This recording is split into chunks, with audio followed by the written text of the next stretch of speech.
Could Tasmania be the next culinary frontier? On today's menu, an unspoiled paradise surrounded by some of the world's most pristine waters, Tasmania is fast becoming a food utopia. Beef may never get better than this. If we're going to be here producing something, let's produce the best we can. Daring to bring truffles down under. I'm the only person in Australia that grew a truffle last century. Premium smoked trout, Tassie style. From a food point of view, Tasmania has the opportunity to be a leader. A world-famous pastry chef returns to his roots. The real benefit of being here is Mum has a whole pantry full of stuff I can make.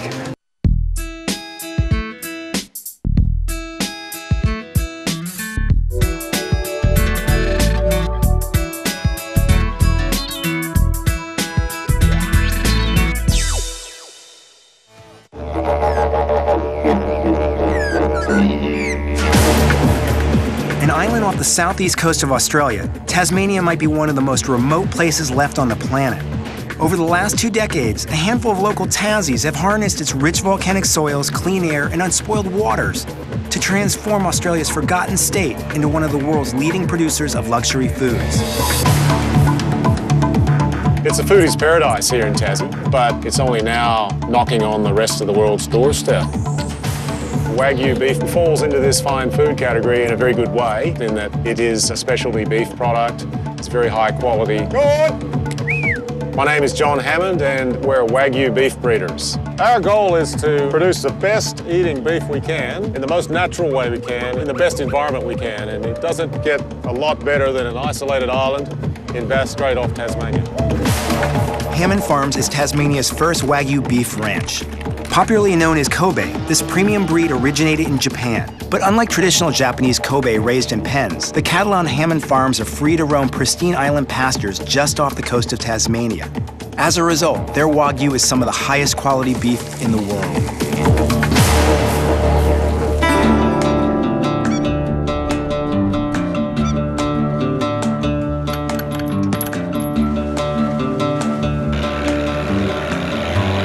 We have 2 island properties, Robins Island and Walker Island, and they're situated just off the Tasmanian coastline by about a mile. On an average day here, we jump on the boat, we have about a 15-minute boat trip across to the east end of the island. Then we go about our business of fencing, checking the cattle, improving our pastures. My great-grandfather, Captain James Holliman, who was a sea captain, he bought the island in 1916 and sold to my father in 1958. These are some Wagyu cattle here. Wagyu actually literally means Japanese cow. Wa means Japanese and Gyu means cow.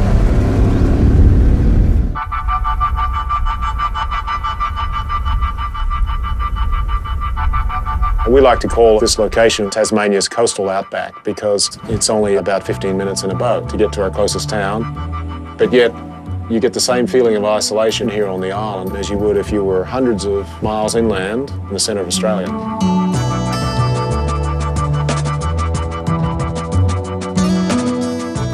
There are roughly 4 types of Wagyu cattle in Japan, but 2 of the types have come out to Australia.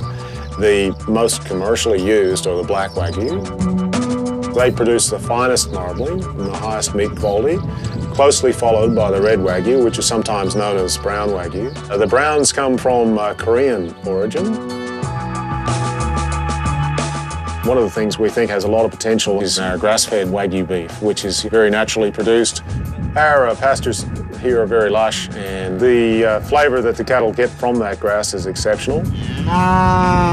Being right here on the ocean, they're also able to nibble at some of the other native herbs and stuff as well around the coast, a bit of native saltbush. Occasionally they're picking at the seaweed a little bit too. So, you know, a combination of all those things does bring in a regional flavour to it.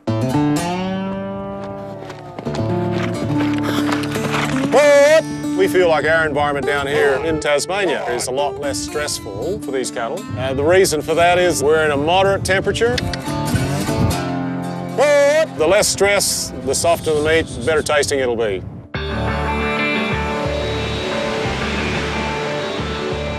Here we have some sirloin steak, and it comes off the main loin on the back of the animal. The marbling, which is a very fine flecks of white in between the muscle fibres, is what makes it so special. The finer it is, the better it is, like little snowflakes.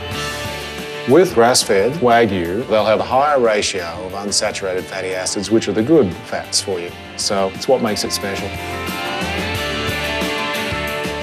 Our favourite way of preparing a steak is to garnish it with some fresh sea salt, a little bit of pepper. We'll have it on a bit lower heat than some other types of grilling. What we don't want to do is caramelise too heavily by putting it on too hot a plate, because you're essentially burning those fats. What's tended to happen a lot in Tasmania is that the premium product's been exported. Now, we supply mainly a market in Japan at this stage, but we realise there is a strong demand and need for some of this Wagyu beef to stay in Tassie. That is part of our goal, is to supply some select restaurants in the state. Boy, am I hungry.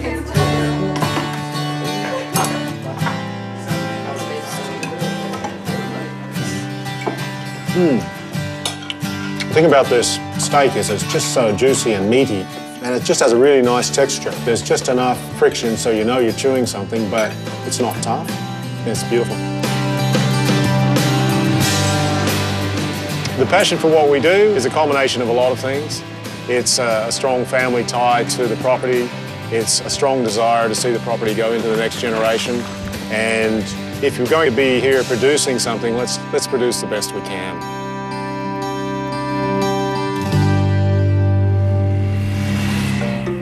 Cultivating truffles has been in the past a black magic, a black art. We haven't got any truffle history in Australia. So everything that I read about, we question scientifically. I'm Tim Terry. I'm the only person in Australia that grew a truffle last century. When Tim Terry came up with the idea of growing French black truffles, most experts thought he was crazy. But he gambled that Tasmania's cool maritime climate and soft volcanic soil had the potential to grow just about anything, including prized underground mushrooms.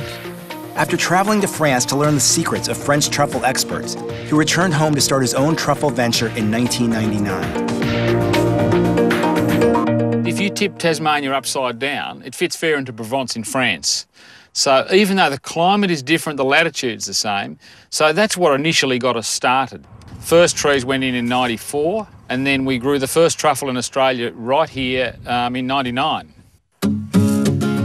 Oh, crikey, look at this one here. He's a beauty. Sorry, I have to look. He's not ready, but it's a beautiful truffle. Truffle is basically an underground mushroom. And we find the truffles under these trees mainly in winter, but we have got summer truffles. There's one just there. In essence, the spores of the truffle are the seed. So we've got to introduce that seed to the root of the tree. So this is the start of the whole process for us. We inoculate the little trees. These are English oak. If you see that little root on my finger there, you can see the little lumps off the main root. That's the fungi we're looking for. The truffles form on the end of those, and they're actually not even attached to the tree. So they don't get any nutrients from the tree. Truffle? Where's the truffle? Truffle, Rex? The dogs, I don't know where that started, obviously in France or Italy, because people got sick of having their finger. You know, there's Frenchmen running around with fingers missing, trying to get the truffle out of the pig's mouth. Dogs don't particularly like truffles. Mark's the farm manager, and his faithful dog Rex there, who's very good at his job. Truffle? Boy. The dogs will pick up immature truffles that humans can't. Their sense of smell is 500 times stronger. If they're strong enough for me, I'll dig them up. Okay, this is summer truffle. This is the first one for the season. All the truffles are dug by hand, as you can see here. And the reason for that is you don't want to damage them. The truffle Mark's digging now is probably worth $200 or $300. So it's worth spending the time on it. We're looking for a good round-shaped truffle so that it's easy for the chefs to shave onto a meal. Really, it's got a little bit to do with the tree, but it's got everything to do with the soil. So our red, free soils give us nice-shaped truffles. You got your breakfast here, mate. And listen, see these? We thought when we dug it up it was one, but look, it's two. Why they're prized as a product is that the aroma is just sensational, and I can't equate it to anything. It enhances the flavour of the food that you've added to, whatever that happens to be. For me, it's eggs, it's ice cream, mashed potato and pasta. The simpler the better. I've been cooking with truffles since probably I was 6 or 7, now I'm 15. every morning for breakfast through the truffle season. Yeah. The edible fungi market is huge. One of the challenges is to produce a truffle 6 months out of season from the Northern Hemisphere. It's very early season. It's not as strong, is it, as the black truffle? Still there, though. It is still there, yeah. So what we're hoping to do is give the chefs continuity of supply. They won't get truffles all year round, but they'll go very close. We've expanded our horizons onto mainland Australia, New Zealand, South Africa and the USA, so we want more truffle. The water is so pure and clean because of the latitude. We're so far south that clean water circulating the world, and it just hits this island. There's a combination of that water with the pure, fresh water from the mountains, amalgamates and joins together and creates this incredible condition for the fish to grow in, unique in the world. And my name is Roger Scales, and I'm a smoke master. Roger Scales apprenticed with an island smoke master for years before opening Woodbridge in 2004. His cold smoked trout and salmon have since garnered numerous awards and are highly prized by some of the finest restaurants in Australia.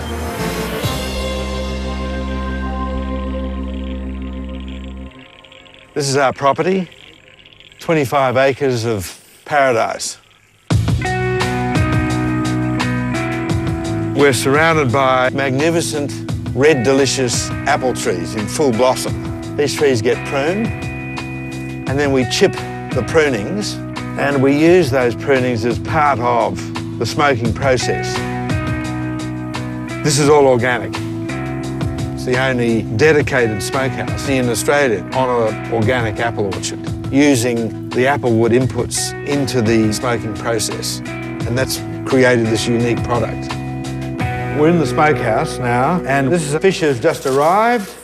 This is about a 3 to 4 kilo ocean trout. Beautiful fish, eh?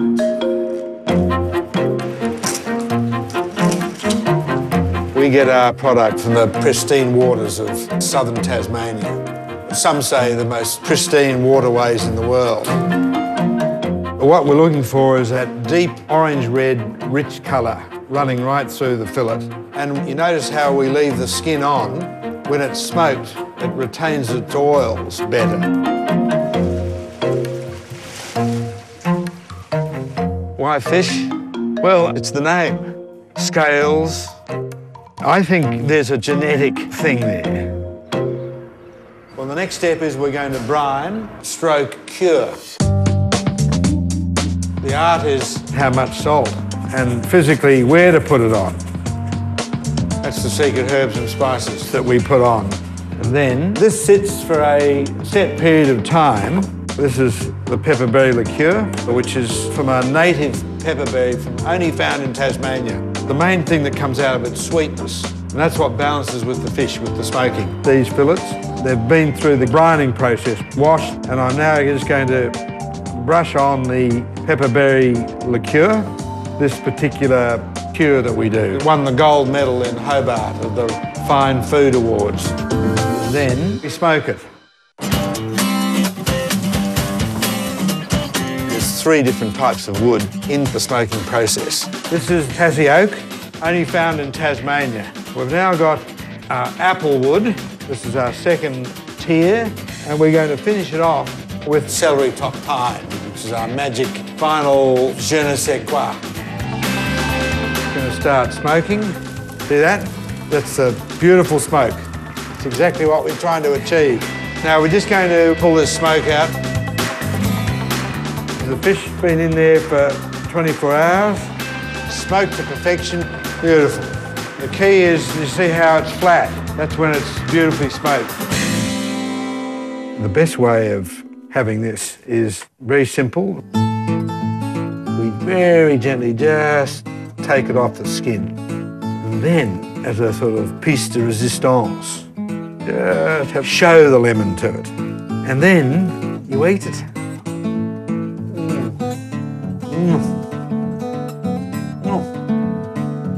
Firm, subtle.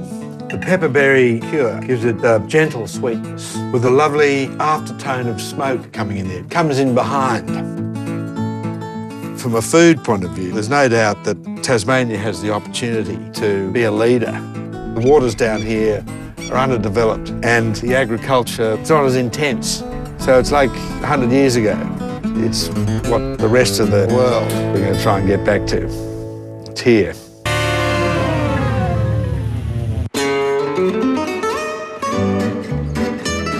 The reason why Tasmania is becoming such a foodie destination is the only real way we can compete in the world market is to be premium, which as a chef is fantastic. Everything we touch is the absolute best of the best. Normally accompanied with food, you need fantastic scenery, fantastic coastlines. It needs to be more than just food, it needs to be a destination, which I think Tasmania can actually fulfill to make it a real foodie capital.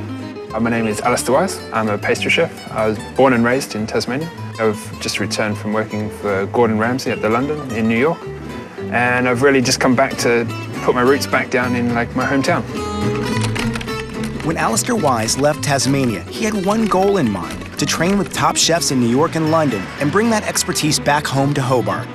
With plans to open a local restaurant in the works, he now combines his world-class pastry skills with premium ingredients he finds just hours from his doorstep, including those he raids from his mother's pantry.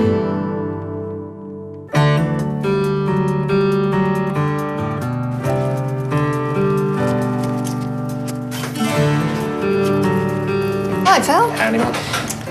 What you making? I got all these lemons. A friend has a lemon tree. I thought, well, I make the lemon cordial. Can I have some? What for? For me? No, to make some stuff. Yeah, sure. They've been done 5 days. Mum is an insatiable cook. As much as I do maybe airy-fairy, bells and whistles, fine dining, it's that real understanding of the core basics, which is what she really passed on to me. I was where it began, but he left me behind very quickly. No, I just don't do it the same. You are. When Alistair was very small, we used to cook a lot in the kitchen, probably more than any of the other children. And so I found this little soft cover book. Oh yes, here it is. 101 Ways with Bread. And so I took it home to him one day. Super, look what I found. Bring back some memories, Pop. Yeah. And that instant he said, Mum, I'm going to make everything in this book. And he did. The best recipe in there Cottage cottage cheese bread. His aspiration was always to go to the rest of the world, to the best of the best, and then bring back what he had learnt to Tasmania and access the Tasmanian produce and the Tasmanian experience that goes with the produce. The real benefit of being here is that Mum has a whole pantry full of stuff I can nick. It's good fun to come shopping. I mean, you never go home empty. Yeah, take those.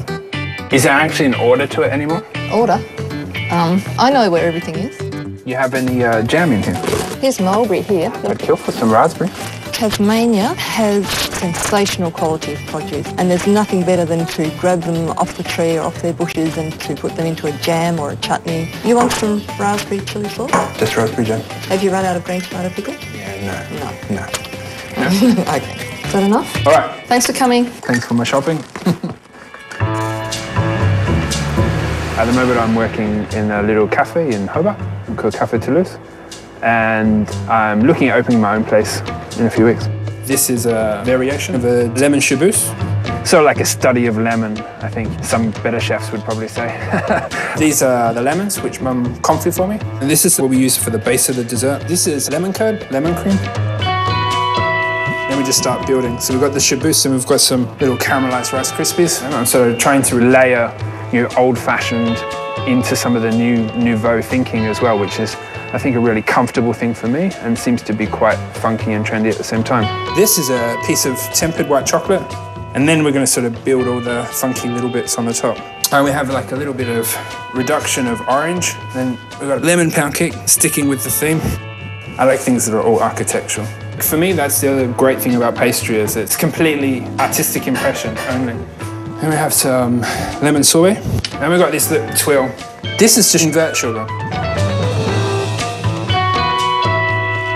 At the last second, we zest lemon over the plate, and when you do it in the restaurant environment, it's like kind of playing on that olfactory response. You get to smell lemon before you actually eat it.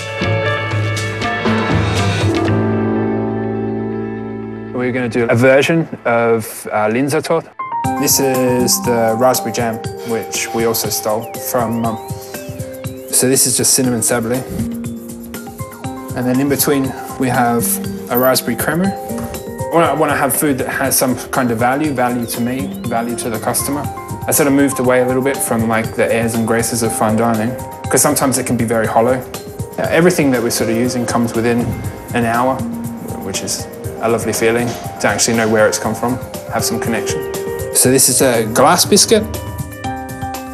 This is just a little bit of lemongrass foam. So it doesn't matter what you do, whether it's fine dining or you make a cupcake, it doesn't really matter what it is. You've got to think about, does it actually create one of those food memories? Because if it doesn't, what are you doing it for?